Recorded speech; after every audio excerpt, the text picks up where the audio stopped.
Hi, my name is Veronica, and today I'm going to talk about all the dark romance books I've read since I've gotten back into this genre back in around August. I'm really excited to talk about these today.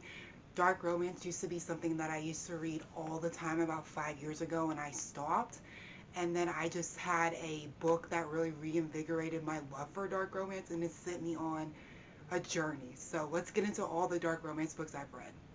So I first want to preference that on some of these books, I will be having spoilers, and if there are, I'm going to, of course, announce that. I know there are some of these books that I've read that people have not read, and they're really popular series within this that I want to talk about, but I don't want to spoil it for somebody if they haven't read it. So, of course, again, I will let you know. I will try to add a timestamp so you know where to skip to. Um, but yeah, let's get into it. So this is an honorable mention, which is going to be The Sweetest Oblivion. I read this in June of last year, and this book had been on my TBR for upwards of 2 years. Again, I was not reading dark romance, or I was sparingly reading it, but I'd heard really, really good things about this book and the series, and I finally picked it up, and I ended up loving it. I don't remember like a ton about it. It's been a second, but I know this is about Elena and Nico, and they are both a part of the mafia. Elena's family is like a notorious mafia family, and I want to say she does something crazy that ends up taking her out of the running to be married off to Nico, and instead, because of this mistake she made, her sister ends up getting married off to him. And Elena, throughout the story, is kind of struggling with Nico being brought into her family and being brought in the way of marrying her sister. They start having these interactions where they realize that they like each other and are trying to find a way to sneak her around, if you will, to have interactions and stuff. And I enjoyed this book. I thought it was really good. I was so upset with myself for putting it off for as long as I did, and thoroughly enjoyed it. But like I said, this is an honorable mention because this is not what got me back into dark romance. When I started talking about my August reads and the first book that I read in August, that is what sparked my love for dark romance again. So on to August and the two dark romance books I read in August. First was God of Malice and the Legacy of God series. Oh my gosh, this is literally what sparked the love and made me want to start reading dark romance again. This is the first book, like I said, in the Legacy of God series.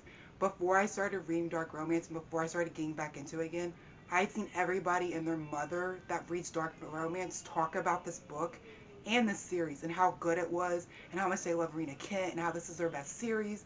And even though I'd heard so many things about it, I knew I was never going to pick it up. Joke's on me because I did. And I love that whoever I was back in August decided she wanted to pick up this book because I loved it. Honestly, it was so good. Killian, I know Killian's not for everybody, but Killian is for me. I'm a Killian girly, truly. I thought he was humorous and very apathetic, as well as coming into learning how to start having feelings for the female main character, even though he says he doesn't understand that and is really struggling with being able to register people's feelings and emotions. But basically, this book is about Killian and Glendon.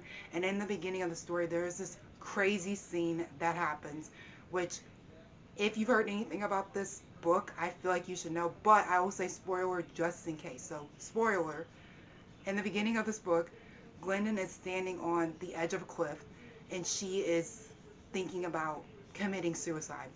She's standing on the edge. There are jagged rocks at the bottom. She's getting ready to jump, and all of a sudden, she's yanked off of it.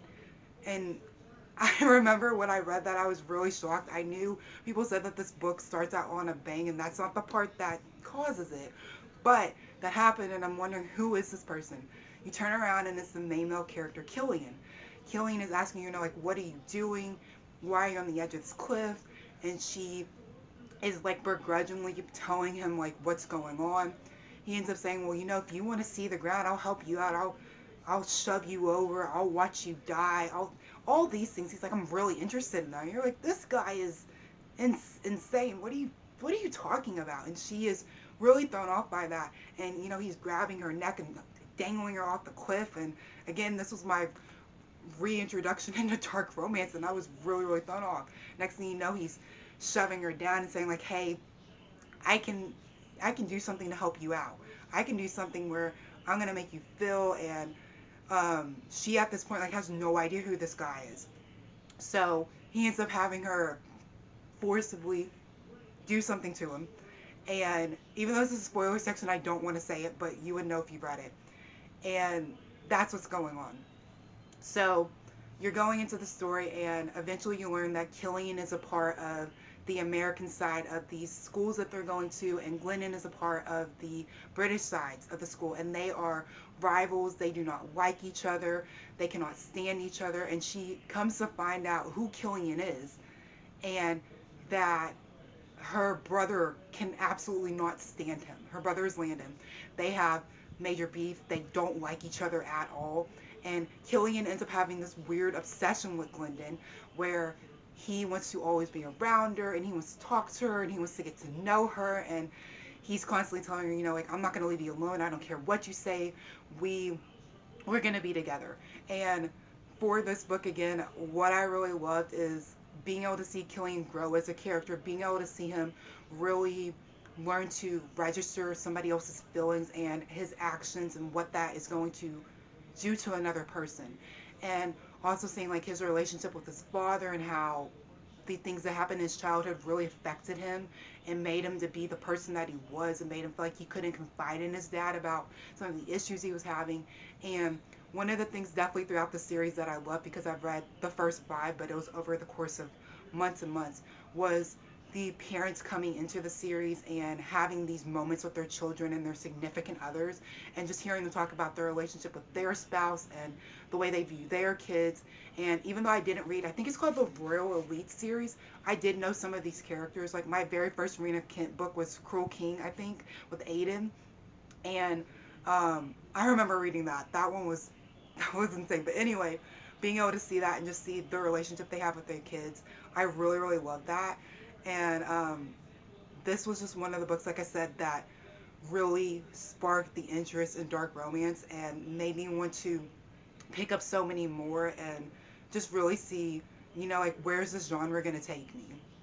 So I'm going to preface this by saying this is the part where I'm going to get into spoilers. So if you have not finished God of Pain, or you don't want any spoilers or anything, I'm going to try to put a timestamp in it, and if I don't, skip ahead a couple minutes.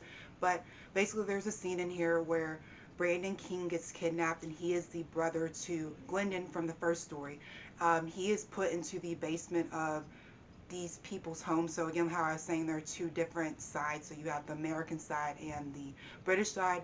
He's put into the Americans' basement for this group, and they end up messaging Creighton to come over and essentially get him, because Creighton is cousins with Brandon.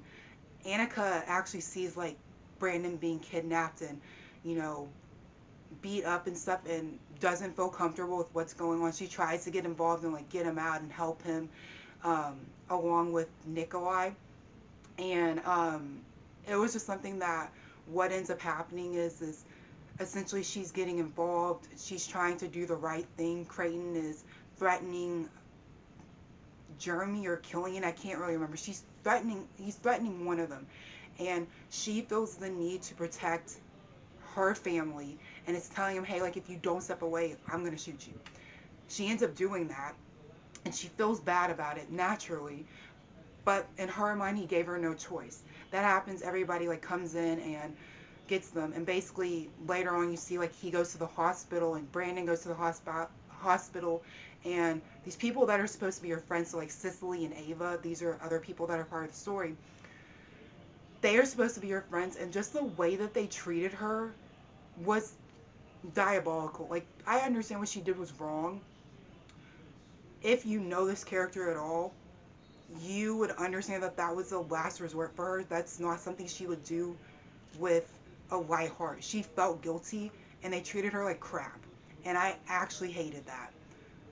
There was no grace. There was no understanding. Creighton got a pass. Creighton got to act insane. And then at the end of this book, this man freaking kidnaps her and puts her on an island, an isolated island. And she ends up falling for him again. And I was like, this sucked. I could not stand this book. I could not stand this book literally at all.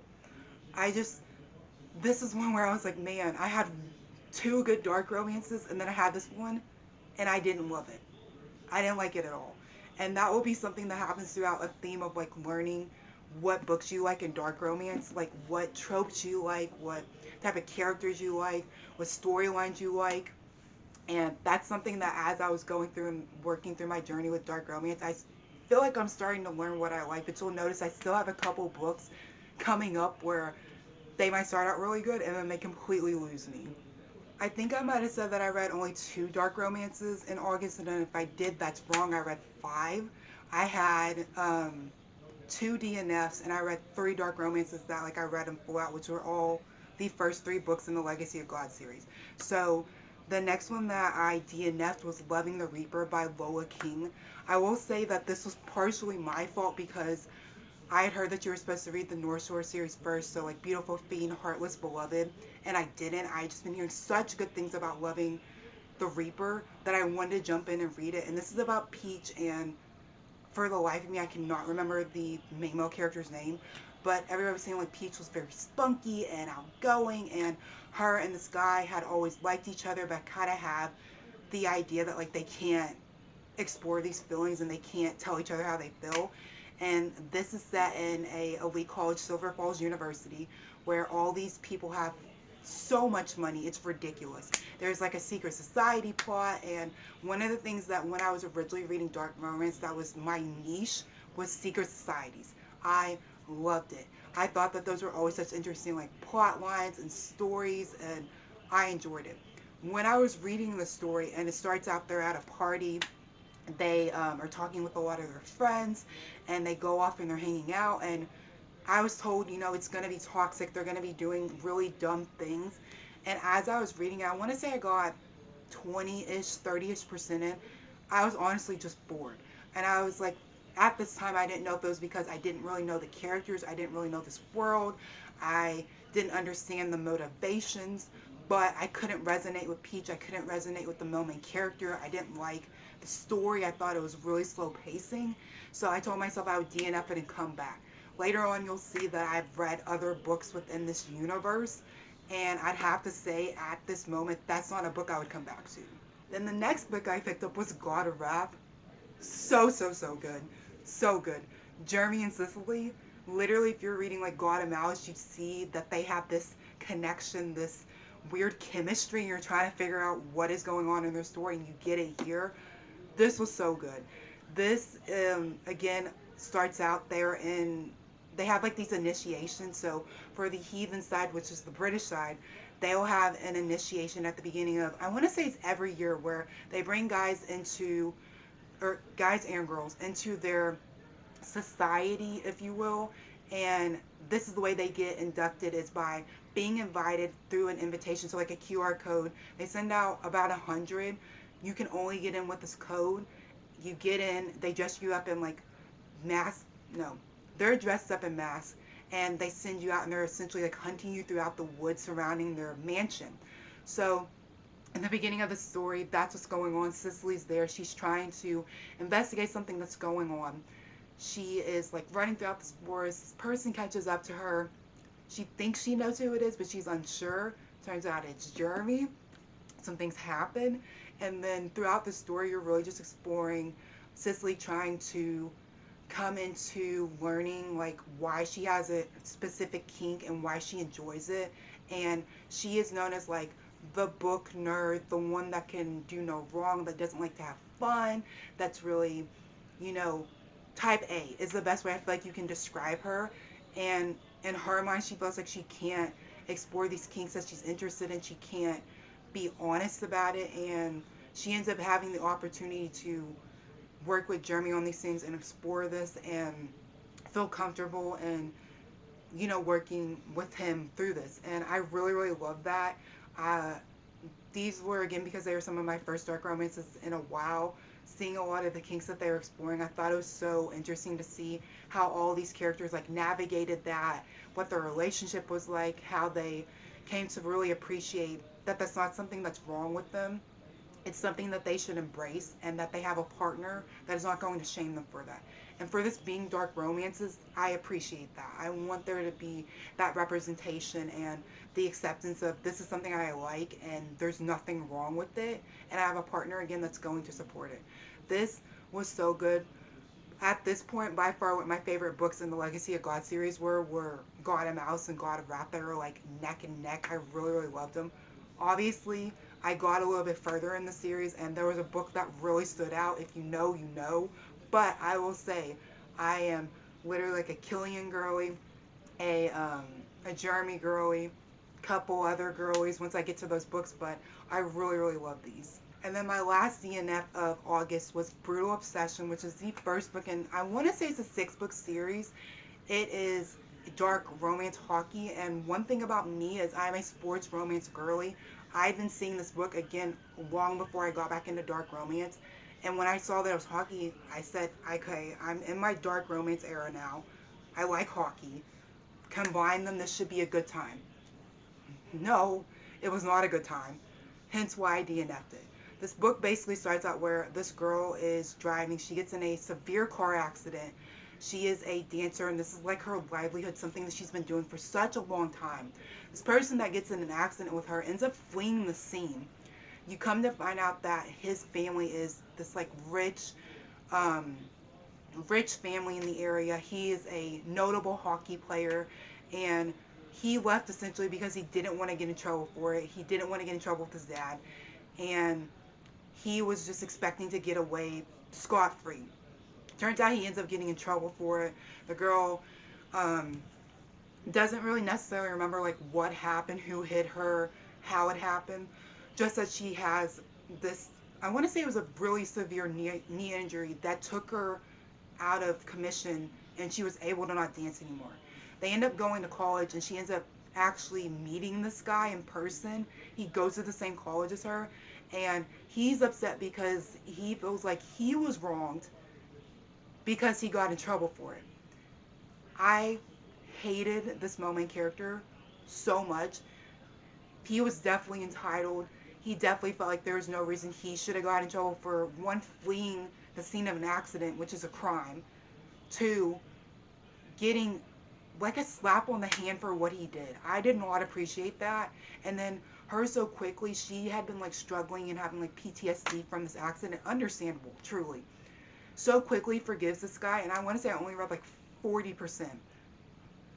To me, she just had no backbone. This guy had no consequences. He was entitled, so I had to DNF it. In the month of September, the first book that I picked up is one that I have not stopped thinking about, and that is Tagged by Natalie Bennett. This is essentially just like Scream, but slower. This is about two best friends that have been best friends since they were pretty young. They have a really good core group of friends that are really, really close. They have always had feelings for each other, and they are now in college. They are struggling to express their feelings towards each other, and within this college, there is this anonymous person sending these people like messages about the things that they've done, whether it's like, you know, cheating on a test or cheating on their partner, or basically like an I know what you did type of thing. And I thoroughly enjoyed this book. This book, it's hefty. It's hefty. But I flew through this within 3 days. I truly loved it so, so much. It was so addictive. It was so enjoyable. And I basically say that this is like a character study of these characters within this book, because not a lot really happens. That's why I said it's like Scream but slower. But if you are invested in the characters, this book hits. I then picked up Corrupt, which is the first book in the Devil's Night series. I loved this book, and I know that that's a very unpopular opinion because a lot of people do not like Michael and Rika at all. They can't stand them. They don't enjoy this story. That was not me. I love this. This is basically about four groups of guys, not four groups of guys, four guys that are best friends that on Halloween night they go out and they cause havoc every single year. They are known in their town for doing this. It's like burning fires and committing, you know, like crimes and stuff. And on this night, three guys commit like separate crimes, and they're all like really, really bad. They get caught and they get sent off to jail for 3 years. One guy gets out off or like scot-free, and then you're following the events of this story like 3 years later and seeing how these guys are coping with now getting out of jail, and they all want to take revenge on these people that put them in jail, and they recruit the person, Michael, that got off scot-free, and basically the story goes from there. Truly, for me, this book and the series had a lot of hype surrounding it, and I was kind of scared going in because so many people again said they did not like Corrupt, and again, I loved it. Especially at the end, there was this crazy plot twist that I did not see coming that elevated the book for me, and I thoroughly enjoyed it. I then picked up Graves, which I read the majority of this book. I count it as a DNF and I don't because this ended up having a trope in it that I didn't, or I guess it's technically not a trope. It's MMF. No, yeah, MMF. I think that's how that goes, or FMM. I don't know how you say it, but it's basically where the girls with both guys. And for me, I did not realize that at the time when I was reading it. They're twin brothers, and I did not enjoy that. Whenever they were together, it made me really uncomfortable because not even like you're just related, but that you're twins, and I didn't love that. One was more of like the psychopathic, like no feelings type, and the other was more technical and caring. And I just like a lot of the story when it was going throughout, it got really spicy, which there's nothing wrong with that within a dark romance. But for me, it was during moments when it shouldn't have been. There was a lot of like trauma going on in this book that was being talked about. And I just feel like for me, I didn't really understand the need for the three of them to be together. Or not the three of them to be together, for her to be with the two guys. I didn't love it. So that one for me, like I said, it was kind of a DNF. It kind of was, and I pretty much read almost the entire book. I then picked up the fourth book in the Legacy of God series, God of Ruin. This is about Landon and Mia. Again, so good. I feel like weirdly enough, this book is not talked about within the Legacy of God series, and Landon throughout this series is definitely somebody that you definitely in the beginning do not like. He makes a lot of really dumb decisions. He is really somebody again that's very similar to Killian in that he does not care about people's feelings unless it involves his siblings. And if it involves his siblings, he personally views them as like his objects, the things that like he's going to protect and nobody else can have, the type of mentality. But within this book, I feel like Rena Kent did a really good job of exploring the reason why he's like this and giving you background into the reasoning why he treats his siblings the way he does, why he treats, like Killian and all of them the way he does, and just kind of like how he feels about the situation. And then Mia within this book is mute. She had something very traumatic happen to her as a child and has been mute for, I don't remember how many years it's been. It's been a while. So she communicates in sign language or ASL, and I really loved that representation. I loved like her really being able to confide in Landon throughout parts of the story, and really just being able to have somebody else that hasn't been around her entire life and use her as like fragile. I feel like that was something that was going on because of the thing that happened to her, that her family kind of almost treated her with like kid gloves and wanted to protect her. And it's understandable, but I feel like Landon really treated Mia like the queen that she is. Mia by far is my favorite female character in Legacy of Gods. She is such a badass. She is so strong. She really was doing things to Landon that were making me laugh. And I was saying to myself, Landon, this is what you get for treating people like objects. And this is what you get for thinking that you can walk all over people. Now you got somebody that's doing it to you. And that's what Mia did. This was so, so, so good. And I really, really enjoyed it. We then had Once You Were Mine by Morgan Bridges. I will say at the beginning of the story, I was so hooked. You have a guy that is a lawyer and a girl that has her dad who dies tragically in the beginning of the story. She ends up hiring a lawyer to basically figure out like what happened, how was her dad murdered, who was involved, why was he targeted, like what is going on. And the guy that she hires is somehow like involved in what was going on. It says this on like the back of the book. And I will say that I feel like throughout the story, one, it's really short. Two, I could not stand the main male character. He was very egotistical, very manipulative, and I feel like that comes with it again because he knows what's going on and the female main character doesn't. And I felt like she was also very naive. There are things that this guy was doing that even though she didn't know, the extent to what his involvement was in this situation with her dad, I felt like it was kind of obvious that he was manipulative and that he treated her wrong, and she just kind of took it, and I didn't love that. And then the ending of the story, the ending of the story literally just made me want to chunk this book across the room. And then there was a second book that's even shorter than this. This is like 280 pages, I think. I said, no, I literally don't need to know what happens in that at all. I could care less. I then had another DNF. This is In the Shadows by, I think it's J.A. Owens or something like that. Again, this starts out really, really interesting. You have a guy that is from, I want to say he's from Australia, that moves to the US and runs a bar, and a girl that's in college or is in like her mid-20s. They meet at a bar, they end up like hitting it off, they end up having a relationship, and she lives in this house by herself.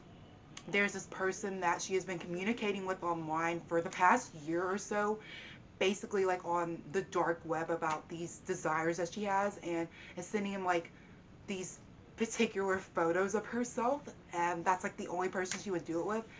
Of course, you can kind of insinuate or understand like where this is going. She has a stalker that is breaking into her house at night and leaving her these weird things, and she's trying to like figure out who the stalker is. She thinks that it's maybe the person she's communicating with, and she's also having this romance with this guy from the bar. So she's between two different people. And all I'll say is that there's something that happens in the story. I will not say it, I will not spoil it, that completely ruined the entire book for me. And if it hadn't happened, I would not have DNF'd it. But as soon as it did, I had to literally skim read the end of the book because I couldn't believe that that's where the author chose to take it. For me, it just, again, completely ruined the story. And I hate that because I think there's like 2 other books in it, but I was so turned off from it that I couldn't continue. In October, I read 8 dark romance books. 2 of them were DNF, so technically 6. But there's a book that I had been saving specifically for spooky season because I had been hearing so many good things about it. It had been hyped up by so many people. It was a lot of their people's favorite book by this particular author. It has a dark academia setting, and I had read a book by her previously where it had these like horror elements, so I was really intrigued to pick it up. And that book is Nocticadia by Carrie Lake. I had heard so many glowing reviews. People were talking about how much they love Dr. Death. They were talking about how much they love the mystery. And I'm going to be honest, I do not remember this female main character's name, but this is about an FMC whose mom tragically passes away from this like disease or from this particular worm, and she is trying to figure out how this happened to her mother, how she was affected, why this happened, and she learns that this worm or this bacteria is only housed in one location, and it's on this dark academia isolated island. Again, I cannot remember the name of it for the life of me. It might be on the back, but she ends up having to go there. She applies to get into the school and basically is trying to get in and figure out like, how did this make this to where I live? How did my mom get it? Why again was she the person that this happened to? She gets there and she's really like trying to uncover this mystery. One of her professors is really mysterious, and he is the person that works the most closely with this worm or bacteria. I can't remember what this thing is called, but he works closely with this, and she's trying to get close to him to basically learn, what does he know about this? Can he help her figure out what happened to her mom? What basically do you have to deal with it? And I will say I did enjoy this book. I thought this was very good for spooky season. It really had like the dark academia vibe. I feel like Carrie Lake did such a good job with giving you atmospheric writing and really making me feel like I was on a like desolate island with clouds, and it's overcast, and it's got like a gothic castle. She did such a good job with that. I was not like the biggest fan of one, like how long it took to get to the school, what was going on within the story. I wanted more of the mystery element and really figuring out and diving into fully and more descriptively what happened to her mom, because that's why she went there. Her relationship with the professor I didn't hate it, but I didn't love it either. Like, so many people loved Dr. Death, the main male character, and I really didn't. I thought he was okay. I was intrigued by him. Like, he was doing some shady things on the side, and whenever I was talking about that, I was very intrigued to see why he was doing that. The end of this book, though, like the last 20%, had no business being as good as it was. I would say if the last 20% was through this like middle chunk of the book, if that had been explored earlier or delved into deeper, I feel like I would have given this a higher rating. But again, I will say I really did love this. I'm glad I waited to read it in October, and it just set the mood for this month. I then picked up Beautiful Venom by Rena Kent. I just got on a Rena Kent kick, if you can't tell. I really, really like this. This is a dark hockey romance, and this was dark hockey done right. I'm like brutal obsession. I'm gonna be honest. This is the first book in the Viper series, I think is what this is called, and this is about Kane and Dahlia. I really like Dahlia. Dahlia is so funny. She basically is trying to infiltrate the secret society on this campus because there is something that she's trying to like figure out, and it's really hard to get within the secret society because only the elite are able to join. There are founding families that there are three and there's like one that's ousted, but these founding families are a part of the secret society, and she learns that three of these guys play on a hockey team, and she feels like she can get close to one guy in particular, that guy being Kane, to get into the secret society. She feels like that's her ticket. She essentially like targets this guy and is trying to get close to him and trying to figure out what he knows and how involved he is within the secret society. How can she get invested in it? And I again just really thought that she was so funny. She had a lot of things that she would say to this guy that just audibly had me laughing out loud. Kane was a lot like Killian to me, and again, I love Killian so much. Like, I am a Killian girly, I am a Jeremy girly, and I'm gonna go ahead and say I'm a Nikolai girly too. I obviously read God of Fury, that was later on, but Kane in this book just had the unhinged level that I wanted out of a dark romance guy. There are things that he was very reluctant to reveal to this FMC, and you understand why. I also felt like him dealing with like how upfront she was about her feelings. She was very, very vocal about it. Seeing him having to navigate somebody being so open and honest about the way they felt was so intriguing because he was so thrown off. And again, it just made me laugh. Like, this was a girl that literally was relentless. She had a goal, and she was going to do whatever she had to do to reach that goal, and I can appreciate her for that. I really, really can. There is a mystery element within this book that I really was so intrigued by. I was so like feeling for this storyline and what was going on, and I was just like on the edge of my seat also wanting to figure it out, and I love this. I thought this was such a good start to her new series, and yeah, I for sure cannot wait to pick up Sweet Venom by her. I then picked up the Devil's Backbone trilogy by Tate James, so that's Dear Reader, Watch Your Back, and You're Next. And this is a why choose dark romance, again with a secret society, and I had been consistently seeing so many good things about this series, so I finally picked it up and I started with Dear Reader. This book was so good. It had such good like secret society plotline. There's is set in a college, and this girl ends up getting admittance into this college that is notorious for like not letting people in. She gets in, and there are these four guys. One so happens to be her stepbrother, and another guy is a guy she actually met previously but didn't recognize who he was. And then the other two are guys that she gets to know a little bit better, if you know what I'm trying to say.